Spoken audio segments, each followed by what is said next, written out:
நண்பர்களே, ஜூலை மாதம் முடிஞ்சு ஆகஸ்ட் மாதம் வந்துருச்சு. இப்போ நம்ம ஜூலை மாதத்தில் எவ்வளோ ப்ராஃபிட் எடுத்தோம் அப்படிங்கிறத பார்க்கணும். ஃபியூச்சர் அண்ட் ஆப்ஷனில் நம்ம வந்து ஜூன் மாதத்தில் எடுத்த விட ஜூலை மாதத்தில் ரொம்ப கம்மியாக தான் எடுத்திருக்கோம். ஏன்னா என்ன காரணம் அப்படின்னா, இடையில் வந்து எலெக்ஷன் ரிசல்ட்ஸ் வந்துச்சு.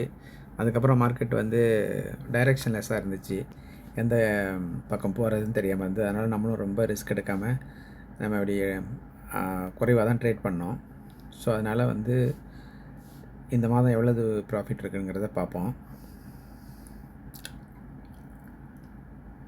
ஓகே, இப்போ பார்த்திங்கன்னா இந்த மாதம் வந்து ஜூலை மாதம் மட்டும் நம்ம ரியலைஸ் பண்ணது 1,51,000. ஸோ அதில் பார்த்திங்கன்னா உங்களுக்கு தெரியும், சில நண்பர்கள் சொன்னாங்க அது மாதிரி நீங்கள் என்எஸ்சி ஆப்ஷன் வந்து பண்ணுங்கள், இல்லைனா வந்து பேங்க் ஆப்ஷன் பண்ணுங்கள், பேங்க் நிஃப்டி இல்லை நிஃப்டி ஆப்ஷன் பண்ணுங்கன்னு சொன்னாங்க.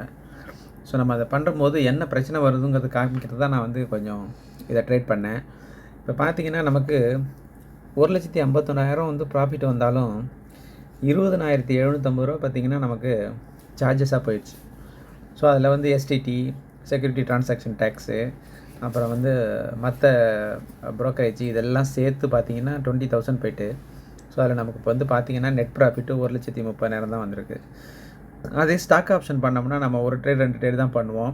நிறைய ப்ரோக்கரேஜும் போகாது, எஸ்டி இது எல்லாமே குறைவாக போகும். போன தடவை நான் 3 லட்சம் பண்ணியிருந்தப்போ பார்த்திங்கன்னா கிட்டத்தட்ட ஒரு 7,000 to 8,000 தான் நம்ம அதில் கொடுத்துருந்தோம். இதில் பார்த்திங்கன்னா 3 பங்கு நம்ம கொடுக்க வேண்டியிருக்கு.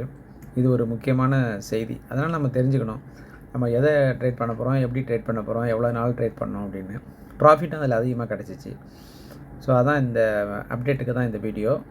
ஐ திங்க் நம்ம சப்ஸ்கிரைபர் எல்லாருக்கும் இந்த வீடியோ பிடிக்கும்னு நினைக்கிறேன்.